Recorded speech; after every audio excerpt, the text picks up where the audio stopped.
निसर्गरम्य समुद्रकिनारे, वळणावळणाचे रस्ते आणि टुमदार मंदिरे पाहण्यासाठी पर्यटकांची पसंती नेहमी कोकणाला असते। निसर्गाच्या समृद्धीबरोबरच फिरताना कोकणात मनमुराद निसर्गाचा आनंद लुटण्यासाठी आलाय तर मग कशाला करताय राहण्याची चिंता। देवगड येथील Swami residency AC non AC rooms तुमच्या बजेटमध्ये उपलब्ध। संपर्क 917511 0202 942114 5424 8600 730700। मग कसला विचार करताय, येताय ना देवगड येथील स्वामी रेसिडेन्सीला भेट द्यायला। सिंधुदुर्ग जिल्ह्यासह इतर जिल्ह्यातील ताज्या घडामोडी पाहण्यासाठी सिंधुदुर्ग 24 तासला सबस्क्राइब करा आणि बेल आयकॉनवर क्लिक करा। सिंधुदुर्ग 24 तास सदैव तुमच्या सोबत। पुढील बातमी पाहणार आहोत विस्ताराने।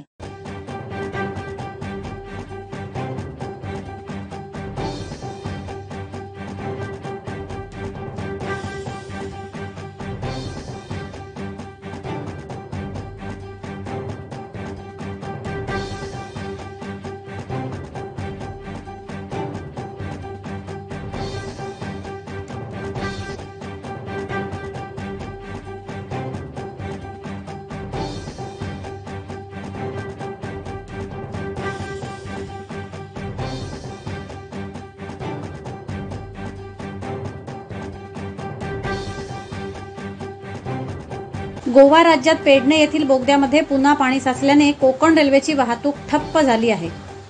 त्यामुळे मुंबईतून रवाना होणाऱ्या काही गाड्या रद्द करण्यात आल्या आहेत, तर काही गाड्यांचे मार्ग बदलण्यात आले आहेत।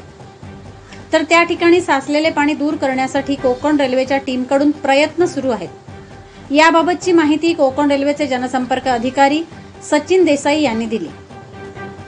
गेले 4 दिवस झालेल्या मुसळधार पावसामुळे कोकण रेल्वे मार्गावरील गोवा राज्यातील मालपे पेडणे गोवा टनेलमध्ये पाणी व चिखल भरल्याने मार्गावरील वाहतूक विस्कळीत झाली आहे। आज मंगळवारी दुपारी 3:45 रेल्वे गाड्या ठिकठिकाणी थांबवण्यात आल्या आहेत।